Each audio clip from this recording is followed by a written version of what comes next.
നാട്ടിലോട്ട് ഇന്ന് വാഴക്കാട് പഞ്ചായത്തിലാണുള്ളത്. വാഴക്കാട്ടെ ഒരു 2 വാർഡുകൾക്കിടയിലുള്ള ഒരു റോഡിൻ്റെ പ്രശ്നമാണ് നമ്മൾ ഇന്ന് ചർച്ച ചെയ്യുന്നത്. ഈ ഒരു റോഡ് നിർമ്മിച്ച് വർഷങ്ങളായിരിക്കുന്നു. പക്ഷേ ഇതുവരെ ഇത് അറ്റകുറ്റപ്പണി നടത്തിയിട്ടില്ല, ടാറിങ് നടത്തിയിട്ടില്ല, ആകെ തകർന്ന് തരിപ്പണമായി കിടക്കുകയാണ്. അതുകൊണ്ട് തന്നെ ഈ റോഡിൻ്റെ ഉപഭോക്താക്കൾക്കായിട്ടുള്ളവർ, ഈ റോഡിൻ്റെ ഇരുവശവും താമസിക്കുന്ന വീട്ടുകാർ ഒരു തീരുമാനമെടുത്തിരിക്കുകയാണ്. ഈ തെരഞ്ഞെടുപ്പിൽ എന്ത് ചെയ്യണമെന്നുള്ളത്. ഒന്നല്ലെങ്കിൽ നോട്ടയ്ക്ക് വോട്ട് ചെയ്യുക, അല്ലെങ്കിൽ ബഹിഷ്കരിക്കുക. എന്തുകൊണ്ടാണ് ഈ റോഡ് ഇങ്ങനെ കിടക്കുന്നത് എന്ന് ഇതിൻ്റെ സമര വഴികളൊക്കെ നമ്മളോട് പ്രദേശവാസികൾ പങ്കുവയ്ക്കും. നമുക്ക് അവർക്ക് പറയാനുള്ളത് കേൾക്കാം. ഇപ്പോൾ ഇത്രയും വർഷങ്ങളായിട്ട് നിങ്ങൾക്കൊക്കെ ഉപയോഗിക്കുന്ന റോഡാണ്. എന്തുകൊണ്ടാണ് ഈ റോഡ് ഇങ്ങനെ കിടക്കാൻ കാരണം? ഈ റോഡ് ഇങ്ങനെ കിടക്കാൻ കാരണം എന്ന് പറഞ്ഞാൽ, റോഡിന് വേണ്ടി ഫണ്ടുകൾ വെക്കും. അത് റോഡിൻ്റെ തുടക്കത്തിൽ മാത്രം വിനിയോഗിക്കും. അവിടെ കംപ്ലീറ്റ് റോഡ് മുഴുവനും ഒരു സൈഡ് മുതൽ മറ്റേ സൈഡ് വരെ കോൺക്രീറ്റ് ചെയ്തിട്ട് കുറച്ച് ഭാഗങ്ങൾ വരുന്ന ഫണ്ടുകളൊക്കെ അവിടെ വിനിയോഗിച്ച് തീർക്കുകയാണ് ചെയ്യുന്നത്. നേരെ മറിച്ച് ഈ ജംഗ്ഷനിൽ നിന്ന് ഇവിടുന്ന് പാലപ്പുറം മുതൽ കാലുകുളങ്ങര വരെയുള്ള ഈ ഭാഗത്തേക്ക് യാതൊരു ഫണ്ടും, എത്ര കിലോമീറ്റർ ഉണ്ടാവും? ഒരു റോഡ് മൊത്തം ഒരു 4 കിലോമീറ്റർ ഉണ്ടാവും. ഇവിടുന്ന് ഇങ്ങോട്ട് ഒരു ഏതാണ്ട് 1 കിലോമീറ്റർ ഉണ്ടാവും. ഈ പാലപ്പുറം മുതൽ ഈ കാലിക്കുളങ്ങര തകർന്ന് നിങ്ങൾ കാണാമല്ലോ. നിങ്ങൾ വരുമ്പോൾ നിങ്ങൾ വന്ന വഴിയാണിത്. ആ വഴിയിൽ തകർന്ന് കിടക്കുന്ന അവസ്ഥ കാണാം. ഈ ഗുരുതരമായ ഈ അവസ്ഥ പരിഹരിക്കണമെന്നാവശ്യപ്പെട്ടുകൊണ്ട് ഈ പ്രദേശവാസികൾ മുഴുവൻ, അപാലവൃദ്ധം ജനങ്ങൾ പഞ്ചായത്ത് മുന്നിൽ സംഘടിക്കുകയും അവിടെ കഴിഞ്ഞ ഓഗസ്റ്റ് മാസത്തിൽ, ഈ 2024 ഓഗസ്റ്റ് മാസത്തിൽ ധർണ നടത്തുകയും ചെയ്തു. ആ ധർണ നടത്തി ഞങ്ങളുടെ ആവശ്യങ്ങൾ മുഴുവൻ അവിടെ പ്രകടിപ്പിക്കുകയും പഞ്ചായത്ത് പ്രസിഡന്റിനോടും ബന്ധപ്പെട്ടവരുടെ ശ്രദ്ധയിൽ കാര്യങ്ങൾ പെടുത്തുകയും ഇവിടുത്തെ ഭരണം നടത്തുന്ന ലൈസൻസ് കമ്മിറ്റിയുടെ കൺവീനറും ചെയർമാനുമായിട്ടുള്ള ആളുകളുടെയൊക്കെ വീടുകളിൽ ചെന്ന് കാര്യങ്ങളുടെ ഗൗരവം അവരെ പറഞ്ഞ് മനസ്സിലാക്കുകയും ചെയ്തു. ഞങ്ങൾ ധർണ നടത്തിയതിന് ശേഷം ഞങ്ങളവിടെ സമീപിച്ചപ്പോൾ ഞങ്ങളോട് പറഞ്ഞത്, ഈ പാർലമെൻറ്റ് ഇലക്ഷൻ വരാണ്, അത് കഴിഞ്ഞാൽ നമുക്ക് ഈ കാര്യങ്ങളൊക്കെ ശരിയാക്കാം എന്ന് പറഞ്ഞ് തൽക്കാലം ഞങ്ങളെ പറഞ്ഞ് സമാധാനിപ്പിക്കുകയും ചെയ്ത്. പാർലമെൻറ്റ് ഇലക്ഷൻ കഴിഞ്ഞിട്ടും ഈ സംഗതികളൊന്നും കൃത്യമായിട്ട് നടന്നിട്ടില്ല. റോഡിൻ്റെ പ്രശ്നം അങ്ങനെ. മറ്റൊരു പ്രശ്നം, ഇവിടെ ഈ ഭാഗം ഉയർന്ന സ്ഥലമാണ്, ആ ഭാഗവും ഉയർന്ന സ്ഥലമാണ്. ഈ കാലവർഷം മഴക്കാലത്ത് ഈ 2 ഭാഗങ്ങളിൽ നിന്നും വെള്ളം ഒഴുകി വന്ന് ഈ ഭാഗത്തു കൂടി നേരെ താഴോട്ട് പോകും, വീടുകളിലേക്കും. ആ വീടുകളിലുള്ള കിണറുകളെല്ലാം അതുമൂലം മലിനമായി പോവാണ്. കുടിക്കാൻ പോലും ആ സമയത്ത് വെള്ളം കുളിക്കാനും ഉപയോഗിക്കാൻ പറ്റാത്ത അവസ്ഥയാണുള്ളത്. മാഷിലേക്ക് വരാം നമുക്ക്. ഇതിലിപ്പോൾ നമ്മൾ ഈ റോഡിൻ്റെ 2 ഭാഗത്തായിട്ട് കൾവെർട്ടറുകൾ കണ്ടിരുന്നല്ലോ. അത് അശാസ്ത്രീയമാണെന്ന് പറഞ്ഞ് പരാതിയെല്ലാം ഉയർന്നത്. അതെന്താണ് ആ വിഷയം? ആ കൺവേർട്ട് നിർമ്മിക്കുന്നതുമായി ബന്ധപ്പെട്ട് ഏകദേശം 3.5 ലക്ഷത്തി സംതിങ്, ഒരു 3 ലക്ഷത്തിൽ കൂടുതലായിട്ട് ഫണ്ട് വിനിയോഗിച്ചിട്ടുണ്ടായിരുന്നു. അപ്പോൾ ആ ഫണ്ട് ഉപയോഗിച്ച് കേവലം 10,000 രൂപയുടെ ഒരു പണി ഇവിടെ നടത്തിയിട്ടുണ്ടെങ്കിൽ ഞങ്ങൾക്ക് ബുദ്ധിമുട്ടില്ലായിരുന്നു. ഒരു വാഹനം, ഇപ്പം പ്രധാനപ്പെട്ട ഒരു റോഡാണിത്. ഇപ്പോൾ വെള്ളപ്പൊക്ക ഭീഷണിയുള്ള ഒരു സ്ഥലമാണിത്. ആ വെള്ളപ്പൊക്കം വന്നു കഴിഞ്ഞാൽ തീർച്ചയായിട്ടും ആൾക്കാർ ഈ റോഡിനെയാണ് ആശ്രയിക്കുന്നത്, മറ്റുള്ള പ്രദേശങ്ങളിലേക്ക് പോകുന്നത്. മറ്റുള്ള ഭാഗങ്ങളൊക്കെ വെള്ളത്തിനടിയിലാവും. അപ്പോൾ അത്രയും പ്രധാനപ്പെട്ട ഒരു റോഡായിട്ടും അതുപോലെ തന്നെ ഭാരം കൂടിയിട്ടുള്ള വാഹനങ്ങൾ പാസ് ചെയ്യുന്ന ഒരു വഴിയും കൂടിയാണ്. അപ്പോൾ ആ ഒരു സ്ഥലത്ത് നിർമ്മിച്ചിട്ടുള്ള ഒരു കൺവേർട്ട് വളരെ നിസ്സാരമായ രീതിയിൽ, എങ്ങനെ പറയുക, വളരെ ദുർബലപ്പെട്ട രീതിയിലാണ് അവർ നിർമ്മിച്ചിട്ടുണ്ടായിരുന്നത്. അതിൻ്റെ മൂലമാണ് പല വാഹനങ്ങളും അപകടത്തിലായിട്ടുള്ളത്. അപ്പോൾ അതിൻ്റെ അശാസ്ത്രീയത കണ്ടതുകൊണ്ട് തന്നെയാണ് പരാതിപ്പെട്ടതും. ആ പരാതിയിൽ വസ്തുതയുണ്ട് എന്ന് മനസ്സിലാക്കിക്കൊണ്ട് ഓംബുഡ്സ്മാൻ തന്നെയാണ് അതിനെതിരെ നടപടിയെടുത്തിട്ടുള്ളത്. ഈ പഞ്ചായത്തിൽ ഇത് കുടുംബ സെക്രട്ടറിക്കാണോ? 2 ജീവനക്കാർക്കെതിരെ, പഞ്ചായത്തിലെ 2 ജീവനക്കാർക്കെതിരെയാണ് ആ തൊഴിലുറപ്പ് പദ്ധതിയുമായി ബന്ധപ്പെട്ടിട്ടുള്ള അത് നടത്തിപ്പുമായി ബന്ധപ്പെട്ടിട്ടുള്ള ആൾക്കാർ. അപ്പം ബ്ലോക്കിലേക്ക് ഈ പരാതി കൊടുത്തിട്ടുണ്ടായിരുന്നു. ഈ ബ്ലോക്ക് വന്നിട്ട് ഈ പരാതി ഇവിടെ പരിശോധിച്ചിട്ട് അവർ നല്ല റിപ്പോർട്ട് കൊടുക്കുകയാണ് ചെയ്തിട്ടുള്ളത്. ഇവിടെ അങ്ങനെ ഒരു പ്രശ്നമേ ഇല്ല എന്നുള്ള, ഈ പഞ്ചായത്തിനെ സംരക്ഷിക്കുന്ന ഒരു സമീപനമാണ് അന്ന് ബ്ലോക്ക് എടുത്തിട്ടുണ്ടായിരുന്നത്. ശേഷമാണ് ഓംബുഡ്സ്മാനെ നമ്മൾ പരാതി കൊടുക്കുന്നതും ആ ഓംബുഡ്സ്മാൻ ഇവിടെ വന്ന് പരിശോധനയിൽ വസ്തുതയുണ്ടെന്ന് മനസ്സിലാക്കുകയും ഈ വാഴക്കാട് പഞ്ചായത്തിനകത്തുള്ള 2 ജീവനക്കാരെയും ബ്ലോക്കിനകത്തുള്ള 2 ജീവനക്കാർക്കെതിരെയും പരാതി കൊടുത്തിട്ടുള്ളത്, നടപടി സ്വീകരിച്ചിട്ടുള്ളത്.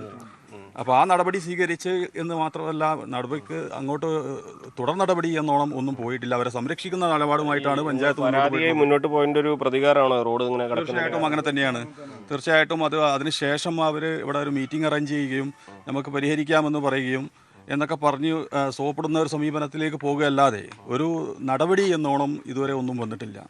ഇപ്പോൾ റോഡിൻ്റെ അവസ്ഥ നിങ്ങൾക്ക് കണ്ടല്ലോ. ഇപ്പോൾ ഏകദേശം എത്രത്തോളം ഇപ്പോൾ ഏറ്റവും കൂടുതൽ കുട്ടികൾ സ്കൂൾ കുട്ടികളുള്ള ഒരു പ്രദേശമാണിത്. തന്നെയുമല്ല വീടുകൾ തിങ്ങി തിറങ്ങി ഏകദേശം 300-350 വോട്ടർമാർ 2 വാർഡ് സൈഡിലായിട്ട് ഉണ്ട് താനും. അപ്പോൾ അവരുടെ വോട്ടൊന്നും കിട്ടിയിട്ടില്ലെങ്കിലും ഞങ്ങളിവിടെ വിജയിക്കുമെന്നൊരു ധിക്കാരപരമായിട്ടുള്ള മറുപടിയാണ് UDFൻ്റെ ഭാഗത്തുനിന്ന് ഉണ്ടായിട്ടുള്ളത്. 2 ഭാഗത്തുനിന്ന് ഉണ്ടായിട്ടുള്ളത്. അപ്പോൾ അത്തരം ഒരു സമീപനം വന്നതുകൊണ്ടാണ് ഇതൊരു വാർത്ത ആക്കി. നിങ്ങളിപ്പോൾ എന്താണ് വോട്ട് ബഹിഷ്കരിക്കാനാണോ അതോ നോട്ടയ്ക്ക്? അല്ല, ഉചിതമായ ഒരു തീരുമാനത്തിലേക്ക് പോകും. വോട്ട് ബഹിഷ്കരിക്കുക എന്നുള്ളൊരു ജനാധിപത്യ മര്യാദയല്ല എന്നുള്ളത് അറിയാം. ഒന്നുകിൽ നോട്ട എന്നുള്ള രീതിയിലേക്കോ ഇതിന് ആരുടെ ഭാഗത്തു നിന്നാണോ നമുക്ക് നല്ലൊരു റിപ്ലൈ കിട്ടുന്നത് എന്നുള്ള രീതിയിലേക്ക് തന്നെ പോകും. ഇപ്പോൾ നമ്മൾ ഒരുപാട് നിവേദനങ്ങളൊക്കെ സമർപ്പിച്ചിട്ടുണ്ട്. തീർച്ചയായിട്ടും അത് പരിഗണിക്കുമെന്ന് തന്നെയാണ്. സ്ത്രീകളോടുണ്ട്, അവരൊക്കെ ഇതിൻ്റെ ദുരിതം പേറുന്നവരാണ്. ഉമ്മ ഒരുപാട് ബുദ്ധിമുട്ടാവുമല്ലോ ഇപ്പോൾ ഇത് കാരണം ഉണ്ടാകുന്നത്? ബുദ്ധിമുട്ടുകളുണ്ട്, കുറേയൊക്കെ അവർ പറഞ്ഞല്ലോ. പിന്നെ ഞങ്ങൾക്ക് ഒന്നാമത്തെ ഞങ്ങൾ പെണ്ണുങ്ങളല്ലേ, അവിടുന്ന് ഇവിടെ വരെ നടന്നു വരുമ്പോൾ പ്രയാസമായിരിക്കും. അപ്പം പൈസ കൊടുത്ത് ഒരു ഓട്ടോ വിളിച്ചാൽ ഓട്ടോറിക്ഷക്കാരെ ഞങ്ങൾ വഴിന്ന് ചീത്ത പറയുന്നത്. എന്താ ആളുകളെ ഞങ്ങൾക്ക് പഞ്ചായത്തിൽ ഇറങ്ങി സമരം ചെയ്തതൊക്കെ ഞങ്ങളൊക്കെ ചെയ്തു, ഇവിടെ ഫലമില്ലായിട്ട് അറിഞ്ഞു. അങ്ങനെ ഞങ്ങൾ എല്ലാം മുള്ളും വേദന രീതിയിലാണ് ഓട്ടോയിൽ. കേൾക്കാനില്ല, നമ്മൾ പറയണതൊന്നും കേൾക്കാനില്ല. അതെ തന്നെ, വോട്ട് ചോദിച്ചൊക്കെ വരലുണ്ട്. അത് ഞങ്ങൾ അതിനനുസരിച്ചുള്ള സംസാരങ്ങളൊക്കെ സംസാരിച്ച്. പക്ഷെ അതിലൊന്നും കാര്യമില്ലല്ലോ. അവര് ഇത് ഏത് പാർട്ടിയായാലും നമ്മളെ പ്രയാസങ്ങൾ ഇല്ലാതാക്കി തരണം. ഒരു ഓട്ടോ വിളിച്ചിട്ടാണ്, ഓട്ടോ വരാൻ മടിക്കുകയാണ്. നമ്മളെ റോഡിൻ്റെ പവർ കണ്ടിട്ട് പാലക്കാട് പഞ്ചായത്തിൽ ഇങ്ങനത്തെ റോഡുണ്ടോ നിങ്ങൾ അന്വേഷിച്ച് നോക്കി, നമ്മളെ റോഡ് ആയി കിടക്കുന്നുണ്ടോയെന്ന്. പിന്നെന്ന് പറയും വെള്ളം പോകാൻ ചാലുണ്ടാക്കി വീട്ടിലേക്കാണ് വെള്ളം വരുന്നത്. മഴ പെയ്താൽ ചാലിലേക്ക് വെള്ളം ഇറങ്ങുന്നതല്ല, മുഴുവനും വീട്ടുമുറ്റത്തൊക്കെ വന്ന് ഞങ്ങൾക്ക് ബുദ്ധിമുട്ടായാണ്. ചെറിയ മക്കളുണ്ട്, മക്കളെ മുറ്റത്തൊക്കെ ഇറക്കാൻ കഴിയാത്ത അവസ്ഥ വരികയാണ്. പുറത്ത് വരാനും പറ്റൂല. അങ്ങനെ ബുദ്ധിമുട്ടായി നിൽക്കുകയാണ്. ഇതിൽ മുന്നിലിറങ്ങി പറയുന്ന പോലെ ഒറ്റപ്പെടുത്തുക, മുന്നിലിറങ്ങി കാര്യങ്ങൾ പറയുന്ന പോലെ തട്ടിവിടുക. രാഷ്ട്രീയ എല്ലാം പാർട്ടിയൊക്കെ ഒന്ന് തന്നെ, ഞങ്ങൾ ഇറങ്ങിക്കില്ല. ഇതൊക്കെ തന്നെയാണ് പറയാനുള്ളത്. നിങ്ങളൊക്കെ ഇത്രയും വർഷങ്ങളായിട്ട് ഇതിൻ്റെ ഒരു ബുദ്ധിമുട്ട് അനുഭവിക്കുന്നവരാണ്. അപ്പോൾ വോട്ട് ചോദിച്ചു വരുന്നവരൊക്കെ എന്താ പറഞ്ഞു, ഇതിൽ നിങ്ങൾ പരിഹരിക്കാന്നൊക്കെ പറയുന്നുണ്ട്, വാഗ്ദാനം തരുന്നുണ്ടോ? അത് തരുന്നുണ്ട്. റോഡ് നന്നാക്കി തരാം, പിന്നെ ഇപ്പോൾ വെള്ളത്തിന്റെ പ്രശ്നം അതൊക്കെ ഉണ്ട്, അപ്പൊ അതൊക്കെ ഒരു പരിഹരിച്ച് തരാന്ന് പറയുന്നുണ്ട്. വിശ്വസിക്കാൻ പറ്റുമോ? കുറെ കാലം പറഞ്ഞു കേൾക്കുന്നല്ലേ അല്ലേ? കേട്ട് പോകുന്നുണ്ട്. നമുക്ക് പറയാനുള്ള ഒരു അവസരം ഇതാണല്ലോ അല്ലേ? അതത്രേ ഉള്ളൂ. നിങ്ങൾക്കൊക്കെ ഒരുപാട് ബുദ്ധിമുട്ട് അനുഭവിക്കുന്നുണ്ടല്ലോ? ഞങ്ങൾക്കെല്ലാം ബുദ്ധിമുട്ട് അനുഭവിക്കുന്നുണ്ട്. ഞങ്ങളിപ്പോൾ കുറേ കാലമായിട്ട് വെള്ളത്തിന്റെ പ്രശ്നമുണ്ട്. വീടിന്റെ 2 ഭാഗത്തേക്കും വെള്ളം വന്നിട്ട് വീടിനും കിണറിനൊക്കെ ഭീഷണിയാണ്. അപ്പൊ അതിന്റെ ഇതുണ്ട്, അത് കുറേ കാലമായി പറയൽ തുടങ്ങിയിട്ട്. വെള്ളം മുഴുവൻ ഭാഗത്തുകൂടി ഇത് താഴെ ഭാഗമായതുകൊണ്ടേ അപ്പൊ കിണറിന് ഞങ്ങൾ 6 മാസം വെള്ളം അങ്ങനെ കൊണ്ടുവന്ന് കുടിക്കുക ചെയ്യാം. വെള്ളം ഉണ്ടായി മലിനമായി, റോഡിലെ വെള്ളം പോലത്തെ വെള്ളമാണ്. അപ്പൊ ചളിവെള്ളം മുഴുവനും ഇറങ്ങും, 2 ഭാഗത്തു കൂടി ഇറങ്ങുകയാണ്. വീടിനും ഭീഷണിയാണ്. വീടിന്റെ ചുമരിന് വരെ പൊട്ട് കുടുങ്ങിയിട്ടുണ്ട് വെള്ളം വന്നിട്ടേ. പത്രക്കും ഇതാണ് കുറേ നമ്മൾ പറഞ്ഞു നോക്കി ചെയ്തു. ഇപ്പൊ എല്ലാരും വരുന്ന ഇങ്ങനെ പറയുന്നുണ്ട്. ഇപ്പൊ എല്ലാരും വരുന്നുണ്ട്. വോട്ടായപ്പോള് ഞങ്ങൾ ആദ്യം ചെയ്തു തരാം, ആദ്യം നന്നാക്കി തരാം, റോഡ് നന്നാക്കി തരാം, വെള്ളത്തിന്റെ പ്രശ്നം മാറ്റി തരാം ഒക്കെ പറയുന്നുണ്ട്. പക്ഷെ ഇതുവരെ ഒരു ഭയങ്കര ബുദ്ധിമുട്ടിലാണ്. തോന്നുന്നില്ല എന്ന് പറഞ്ഞു കേട്ട് പരിചയപ്പെട്ടതുകൊണ്ട് ആത്മാർത്ഥമായിട്ടൊന്നും തോന്നണില്ല. ഈ വെള്ളം ചളി ഈ 2 ഭാഗത്തുനിന്ന് വന്നിട്ട് ഞങ്ങളെ മുറ്റത്തേക്കൊക്കെയാണ് വെള്ളം വരുന്നത്. പുറത്തേക്ക് മക്കൾക്ക് ഇറങ്ങാൻ യാതൊരു മാർഗ്ഗമില്ലാതെ മഴ പെയ്താൽ പിന്നെ റോട്ടുമേൽ വെളുക്കി വീണിട്ട് എല്ലാ വണ്ടിക്കാരും ഒഴുകുന്നത്, മുറ്റത്തേക്ക് ഇറങ്ങണ റോഡ്. അങ്ങനത്തെ ഒക്കെ പ്രശ്നമാണ് ഞങ്ങൾക്ക് അധികമുള്ളത്. ഈ 5 വീട്ടിലെ കുട്ടികളും മഴ പെയ്താൽ പിന്നെ പുറത്തേക്ക് മുറ്റത്ത് റോട്ടുമൊക്കെ ഇറങ്ങാൻ വയ്യ. റോഡാണ് ഞങ്ങളെ മുറ്റം, അത് ഇറങ്ങാനേ ഞങ്ങൾക്ക് പറ്റുന്നില്ല വെക്കിട്ട്. മഴ പെയ്ത് കഴിഞ്ഞാൽ വീട്ടിലേക്ക് വെള്ളം മാത്രമല്ല ഒരാൾക്ക് ഇങ്ങോട്ട് വരാനും ഈ വഴി കൂടെ ബുദ്ധിമുട്ടാണ്. ഇവിടെ വെള്ളം നിൽക്കും, കെട്ടിക്കും. ആ വെള്ളം മുഴുവനും വരുന്നത് ഞങ്ങളെ മുറ്റത്ത് കൂടെ അങ്ങോട്ട് വരുന്നത്. അതാണുള്ള ബുദ്ധിമുട്ട്. ആശുപത്രി പോകാനൊക്കെ എന്താ ചെയ്യും? ഇതിങ്ങനെ സഹിക്കന്നെ, ഇപ്പൊ വേറെ മാർഗമില്ലല്ലോ. വണ്ടി എടുത്ത് പോകാൻ പറ്റില്ല. ഇപ്പോഴും തന്നെ വണ്ടി എടുത്ത് പോരാൻ പറ്റില്ല. വണ്ടിമ്മ കൂടെ ഓട്ടോയിലൊക്കെ കയറിയാൽ കുലുങ്ങിയിട്ട് വണ്ടിക്കാരെ വിളിച്ചാൽ കിട്ടൂല. പിന്നെ ഉരവേദന ഉള്ളവരും മറ്റുള്ളവരും ഒക്കെ അത് സഹിക്കാം. കൂടെ തന്നെയാണ്, എല്ലാവർക്കും കൂടെ തന്നെയാണ്. വണ്ടി അങ്ങനെ അതും കേടിയിരുന്നുണ്ട്, വണ്ടിൻ്റെ ടയറൊക്കെ പഞ്ചറാവുന്നുണ്ട്, അങ്ങനെയൊക്കെ പ്രശ്നങ്ങളൊക്കെ ഒരുപാടുണ്ട്. സൈക്കല്ലാതെ വേറെ മാർഗ്ഗമില്ലാതെ വിചാരിച്ചിട്ട് സൈക്കിൾ ഞങ്ങൾ ബുദ്ധിമുട്ട് തന്നെയാണ്. മഴയൊക്കെ വന്നിട്ടുണ്ടെങ്കിലും ഇപ്പോൾ ഡ്രെയിനേജ് ഉണ്ടാക്കിയിട്ടും അതും ഇങ്ങനെ ചാടി ചാടി കളിക്കുക. നമുക്ക് നേരം നടന്നു പോകാനും പറ്റൂല. വണ്ടി മുതൽ കയറി ഒന്ന് വണ്ടി ഇറങ്ങുമ്പോൾ നമുക്ക് ബേജാറാണ്.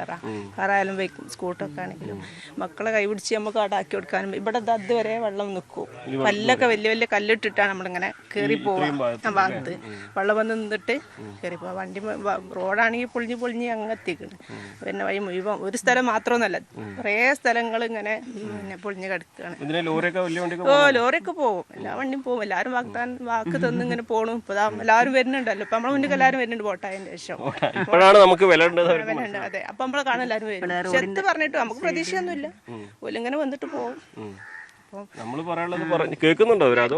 അപ്പൊ കേൾക്കും. ഇപ്പൊ തരാല്ലോ എല്ലാ സൗകര്യങ്ങളും പറഞ്ഞ ബാക്കി തന്നെയാണ്. അന്നേ ഈ റോഡിൽ ഇതായിരുന്നു. പിന്നെ റോഡ് കഴിഞ്ഞ് ഇപ്പൊ ആ മതിൽ ഇതാ മൊത്തം ഇടിഞ്ഞ് മുറ്റത്തേക്ക് വീണെടുക്കാം. ഞങ്ങളെ ഇവിടെ ഈ റോഡിന്റെ സൈഡ് മൊത്തം ഇടിഞ്ഞു വീണ് പറഞ്ഞാണ് പഞ്ചായത്ത് കെട്ടിത്തരാന്നൊക്കെ പറഞ്ഞാണ്. ഇതുവരെ വാർഡ് മെമ്പറോ അങ്ങനെ ആരെങ്കിലും ഈ വഴി വന്നിരുന്നു ഇതിനു മുമ്പ്? ഇന്നൊക്കെ വന്നിരുന്നു. നമ്മളവരെ കാണൂല, അല്ലേ കാണൂല, കാണാൻ പറ്റില്ല. നമ്മളെവിടെ വൈന്നൊക്കെ എവിടെ വെച്ച് കാണാൻ ഫസ്റ്റിലൊന്ന് വന്ന് പോയി കേൾക്കാൻ ഈ കാര്യം പറഞ്ഞ് വിളിക്കുമ്പോഴൊന്നും ഇല്ല, അങ്ങനൊന്നും ഇല്ല. ആന്ന് പറയും.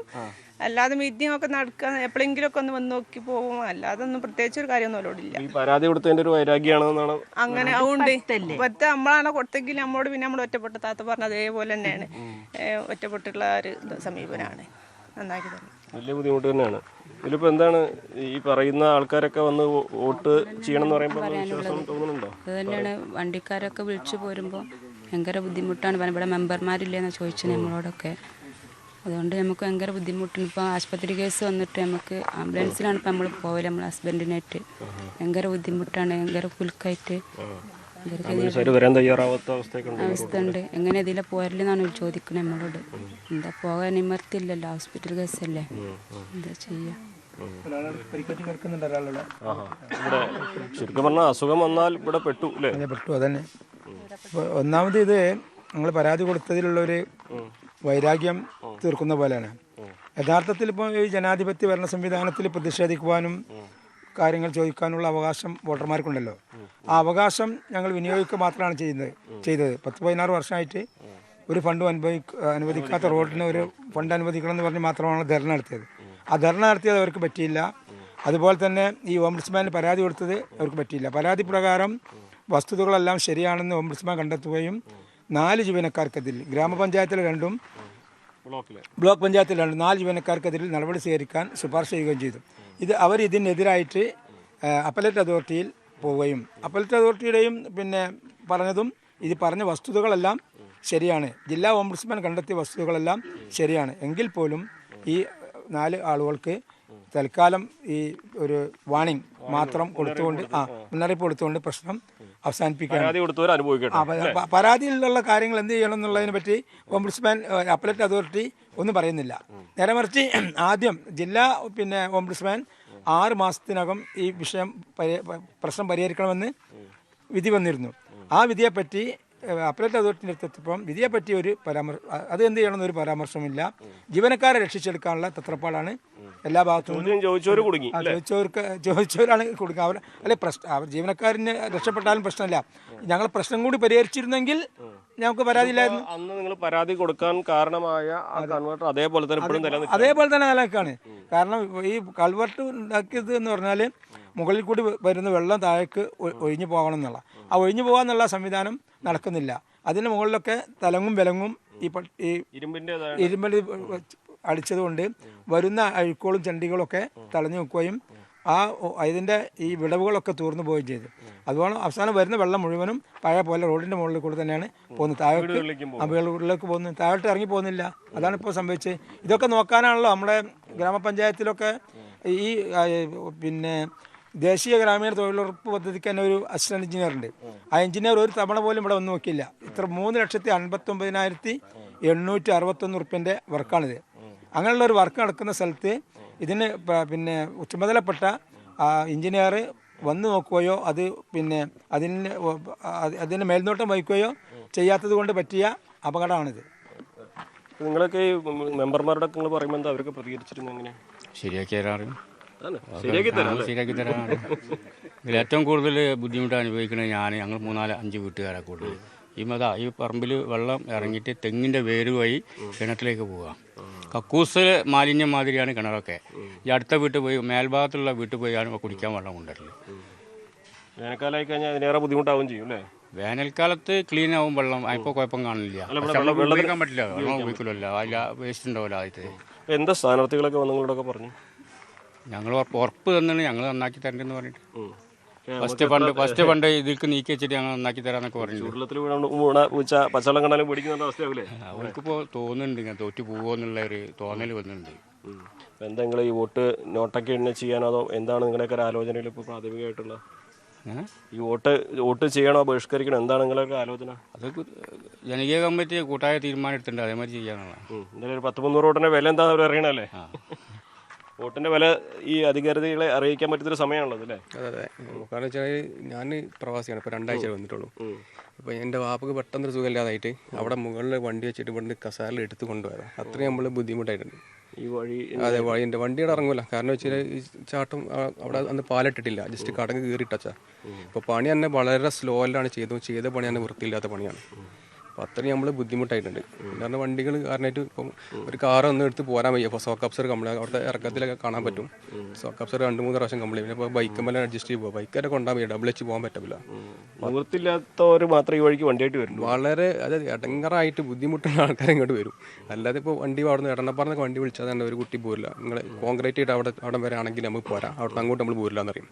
കാരണം അത്രയും മോശം. എല്ലാവർക്കും അറിയാം. ഇവിടെ ഇപ്പോൾ എടണപ്പാറ ഭാഗത്തുനിന്ന് ഓട്ടോറിക്ഷ ഡ്രൈവർമാരോടൊക്കെ ചോദിച്ചാൽ അവർക്ക് മനസ്സിലാവും ആരാണ് ഇവിടുത്തെ മെമ്പർ. ഈ കാളികുളങ്ങര എന്ന് പറയുമ്പോൾ തന്നെ അവർക്കറിയാം അവിടെ റോഡ് മോശം, അവിടെ തന്നെ പോളിട്ടോന്ന്. കാരണം വെച്ചിട്ടുണ്ടെങ്കിൽ 15 വർഷമായിട്ട് ഇവിടെ തിരിഞ്ഞു നോക്കിയില്ല ഒരു മെമ്പർമാർ. എല്ലാവരും ജയിച്ചു പോകുന്നുണ്ട് അല്ലാതെ ആൾക്കാർക്ക് വേണ്ടിയിട്ട് ആർക്കും ഒന്നും ചെയ്യാനില്ല, ഒന്നും ചെയ്യാനില്ല. കാരണം കാര്യങ്ങൾ പറയുമ്പോൾ ഉണ്ടല്ലോ, അപ്പോൾ അവർ ഓക്കെ ആകുമ്പോൾ ചെയ്യാമെന്ന് പറയാമെന്ന് മാത്രമേ ഉള്ളൂ. ബാക്കി ഒന്നും. ഇപ്പോൾ നമ്മൾ ഗ്രൂപ്പുണ്ട്, ആ ഗ്രൂപ്പിൽ പറയുന്നത് പോലെ എല്ലാം ചെയ്തിരുന്നുള്ള ലെവലാണ്. എല്ലാം ഇത്രയും ഫണ്ട് പാസ്സായി, എല്ലാം ഫണ്ട് പാസ്സായിട്ടുണ്ട്. നമ്മുടെ ഗ്രൂപ്പിൽ ഓരോന്ന് വരും, ഒരു ലിസ്റ്റ് അടുക്കി വിടുന്നുണ്ട്. ഇത്രയും പൈസ പാസ്സായിട്ടുണ്ട് എല്ലാം പറഞ്ഞിട്ടല്ല, ഒന്നും നടക്കണില്ല. എവിടെ ചെയ്ത് ഓരോട് ഞാൻ പറഞ്ഞു. നമ്മുടെ ഗ്രൂപ്പിൽ തന്നെ ആൾക്കാർ പറയുന്നുണ്ട്, നിങ്ങൾ എന്ത് ചെയ്യുക, ഒരു കാര്യം ചെയ്യുക, ഞങ്ങൾ ഒരു വണ്ടി എടുത്തിട്ട് ഈ റോഡിൽ വന്ന് വരും ആ മെമ്പർമാർ ഇതെന്നാ മനസ്സിലാവുമല്ലോ. അപ്പോൾ അതുവരെ പറഞ്ഞിട്ട് ഓൽക്ക് ഓല ഭാഗങ്ങൾ ക്ലിയർ ആണ്. ഓൽക്ക് ഈ ഭാഗത്തുള്ള സാധാരണ ജനങ്ങളെ ഓൽക്ക് ആവശ്യമില്ല. ഇപ്പം ഞാൻ ഇപ്പോൾ വോട്ട് ചോദിച്ചു ഇവിടെ വന്നപ്പോൾ ഞാൻ 2 ആൾക്കാരുണ്ട്. ഞാൻ അവരോട് ചോദിച്ചു, ഈ റോട്ടുമ്പോൾ നിങ്ങൾ വോട്ട് ചെയ്ത് ചോദിക്കാൻ വരാനുള്ള ഉളുപ്പുണ്ടോ ചോദിച്ചാൽ. അപ്പോൾ ഒന്നും പറയാനില്ല. കാരണം വെച്ചിട്ടുണ്ടെങ്കിൽ ഓൽക്കൊന്നും തിരിച്ചു പറയാനുള്ള മറുപടി ഇല്ലല്ലോ. അപ്പോൾ അത്രയും ദയനീയ അവസ്ഥയിലാണുള്ളത്. എന്തായാലും നിങ്ങൾക്കൊക്കെ ഈ സാധാരണക്കാരന് വിലയുണ്ടെന്ന് തെളിയിക്കാനും കിട്ടുന്ന ഏക അവസരമാണ് തെരഞ്ഞെടുപ്പ് എന്നാണ് പറയുക അല്ലേ? തീർച്ചയായിട്ടും. ഇപ്പോൾ കഴിഞ്ഞ ഭരണസമിതി UDF ഭരണസമിതിയിൽ ഈ 12ാം വാർഡ്, അന്ന് 12ാം വാർഡായിരുന്നു, അത് ഭരിച്ചിട്ടുണ്ടായിരുന്നത് പഞ്ചായത്ത് പ്രസിഡന്റാണ്. അതേ രൂപത്തിലാണ് 6ാം വാർഡ് വൈസ് പ്രസിഡന്റും. അത്രക്ക് സ്വാധീനവും ഫണ്ടൊക്കെ വിനിയോഗിക്കാൻ സാധ്യത ഉണ്ടായിട്ടും അവരത് വിനിയോഗിച്ചിട്ടില്ല എന്ന് മാത്രമല്ല, ഈ ഭാഗത്തുള്ള ജനങ്ങളെ തീർത്തും അവഗണിക്കുന്ന ഒരു സമീപനത്തിലേക്ക് പ്രതികാരത്തില് രാഷ്ട്രീയക്കാർ. അതെ, തീർച്ചയായിട്ടും. അത് അവര് നിയമിച്ചിട്ടുള്ള ആൾക്കാർ തന്നെയാണല്ലോ. അപ്പോൾ ആ ഒരു വൈരാഗ്യം തീർച്ചയായിട്ടും അതിലുണ്ട്. ഒന്നും പറഞ്ഞില്ല എന്നിട്ട് ഈ വിഷയത്തെ ഇങ്ങോട്ട് വന്നിട്ടില്ലല്ലോ. അപ്പോൾ അവരോട് നമ്മൾ ആവശ്യപ്പെടുന്ന വൈസ് പ്രസിഡന്റും വന്നിട്ടില്ല. ഇമെയിൽ പറഞ്ഞ 2 കക്ഷികളും ഞങ്ങൾ ആവശ്യപ്പെടുന്നുണ്ട്. ഈ 2 കക്ഷികൾ ഇവിടുന്ന് ജയിച്ചു പോയ ആൾക്കാരാണല്ലോ. അവരെന്തുകൊണ്ട് നിങ്ങളെ കൂട്ടത്തിൽ വോട്ട് ചോദിക്കാൻ അങ്ങോട്ട് വരുന്നില്ല നമ്മൾ ചോദിക്കുന്നുണ്ട്. അവർ വരില്ല, അവരെ കൂട്ടിക്കഴിഞ്ഞാൽ വോട്ട് കിട്ടൂല എന്നുള്ളത് അവർക്കറിയാൻ ചെയ്യാം. അപ്പോൾ അതിൽ ഇനിയിപ്പോൾ പുതിയ ആൾക്കാരൊക്കെ വന്നിട്ടുണ്ട്, അവരോട് സംസാരങ്ങളൊക്കെ നടന്നിട്ടുണ്ട്. അപ്പോൾ അത് കമ്മിറ്റി ഉചിതമായ ഒരു തീരുമാനത്തിലേക്ക് വരും എന്നുള്ളതാണ് വിചാരിക്കുന്നത്. എന്താണെങ്കിലും വരും ദിവസങ്ങളിൽ ഒരു കൃത്യമായ ഒരു ധാരണ എത്തൂല്ലേ, വോട്ട് ചെയ്യണോ വേണ്ടേ എന്നുള്ളത്. ഞാനൊരു പ്രവാസിയാണ്, കൂടുതൽ ഇതിനെപ്പറ്റി അനുഭവിക്കാൻ ഇഷ്ടംപോലെ അനുഭവിക്കുന്നുണ്ട്. 10-15 കൊല്ലമായി അവിടെ താമസം മാറ്റിയിട്ട്. ഇവിടുത്തെ കാര്യങ്ങളൊക്കെ അവർ ശുക്ർ മാസ്റ്ററും ഇവരൊക്കെ സംസാരിച്ചില്ലേ, അതൊക്കെ തന്നെയാണ് പറയാനുള്ളത്. ഒരു ഉപകാരം നമ്മളൊക്കെ UDF കാരനാണ്. ഇവിടുത്തെ ചില ആൾക്കാർ പുതിയതൊക്കെ വന്നിട്ട് അവരൊക്കെ സംസാരം കേട്ടാൽ നിങ്ങൾ ആരാണ് എന്നുള്ള ചോദ്യമാണ്. നിങ്ങളാര് എന്നാണ് ഇവിടുന്ന്. ഇപ്പം 2 ദിവസം മുമ്പൊക്കെ ഇവിടെ 14 വാർഡിൻ്റെ ഒരു ഗ്രൂപ്പുണ്ട്, അതിലൊരുത്തൻ ചോദിക്കുകയാണ്, നിങ്ങളെ UDF ഞങ്ങൾ ഇവിടെ ഉള്ളവരെ ഞങ്ങൾക്ക് ആവശ്യമില്ല, ഞങ്ങൾക്ക് ഇത് കുത്തകയാണ്, ഇങ്ങനെ നമ്മളെ വല്യാപ്പാരും ഒക്കെ UDF തന്നെ. ബല എവിടുന്നാ വന്നെന്ന് ആരത് പറഞ്ഞെന്ന് എനിക്കറിയില്ല. എല്ലാത്തരം അവസ്ഥയുള്ളത് ഇവിടെ ഒരു സംഭവമാണ്. പറഞ്ഞൊക്കെ ശരി തന്നെയാണ് നടക്കണ കാര്യം. ഇവിടെ എല്ലാം ഇങ്ങനെ ഒരു ദുരിതം ഉണ്ടായിട്ടില്ലല്ലോ. മുമ്പുണ്ടായില്ല. നമ്മൾ 10 രൂപ കൊല്ലായില്ല അവിടെ വന്നിട്ട്. 20 ഇപ്പോൾ 45 കൊല്ലായി റോഡില്ലാത്ത കാലത്ത്. ഇത്രയും ദുരിതമില്ലാത്ത പക്ഷേ ഈ കുറച്ച് ദിവസങ്ങൾക്കുള്ള ഇതിലൊരു ധാരണ ഉണ്ടാക്കും അല്ലേ? വോട്ട് ചെയ്യണോ? ഏതായാലും പിന്നെ ഇതുപോലെ ദുരിതത്തിലാഴ്ത്തിയ ആൾക്കാർക്ക് ഏതായാലും വോട്ട് ചെയ്യൂല എന്നുള്ളത് തന്നെയാണ് ഞങ്ങളെ തീരുമാനം. ജനാധിപത്യത്തിന്റെ അതെ ശക്തി തെളിയിക്കാൻ അത് ഉപയോഗിക്കും. അതാണ് ഈ പ്രദേശവാസികൾക്ക് പറയാനുള്ളത്. ഇവർക്ക് സാധാരണക്കാരന് വിലയുള്ളത്, സാധാരണക്കാരൻ്റെ വാക്കിന് വിലയുള്ളത് ആകെ തെരഞ്ഞെടുപ്പ് കാലത്താണ്. അപ്പോൾ ആ തെരഞ്ഞെടുപ്പ് കാലത്ത് ഇവരുടെ ശക്തി എന്താണെന്ന് രാഷ്ട്രീയ നേതാക്കളെ അറിയിക്കാനുള്ള അവസരമായിട്ട് ഈ പ്രശ്നത്തെ ഉപയോഗിക്കുക എന്നുള്ള ലക്ഷ്യമാണ്, ഉദ്ദേശമാണ് ഇവർക്കുള്ളത്. വോട്ട് ചെയ്യണമോ നോട്ടയ്ക്ക് കുത്തണമോ എന്നുള്ള കാര്യങ്ങളൊക്കെ തന്നെ വരും ദിവസങ്ങളിൽ തീരുമാനിക്കുമെന്ന് ഇവർ പറയുമ്പോൾ രാഷ്ട്രീയ പാർട്ടികൾക്ക് അവർക്ക് കൊടുത്ത വാക്ക് പാലിക്കാനുള്ള ഉത്തരവാദിത്തമുണ്ട് എന്ന് ഓർമ്മപ്പെടുത്തുക കൂടിയാണ് ഈ നാട് ചെയ്യുന്നത്. അഖിലോട്ട് പറയ്ക്കൊപ്പം CB അനുമോദ്, ന്യൂസ് 18.